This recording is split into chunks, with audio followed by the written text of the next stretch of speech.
Right now on ABC 10 News at 6 a.m. The sound of remembrance at our waterfront. One for each of the 21 lives lost at Robb Elementary School in Uvalde, Texas. Oh, my baby, I miss you, my baby. 19 children. Everybody was scared. 2 teachers.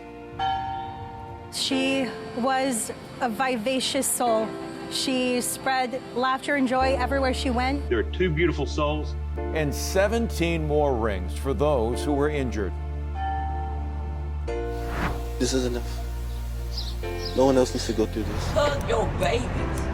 Every time they get up in the morning, hug them. Sadness mixed with frustration that this scene will keep playing out in our country. It was totally predictable, and I predict this will continue to happen. Just reflecting on what happened a little over a week ago in Buffalo, or what happened in Boulder, or what happened in Aurora, or what happened in Midland, or Vegas, or Orlando, or any more words that can complement the words that were said after San Bernardino, or Sandy Hook, or Sutherland, or any words that can be added, words that were said after Poway and Parkland. The gun control debate happening right now in our country.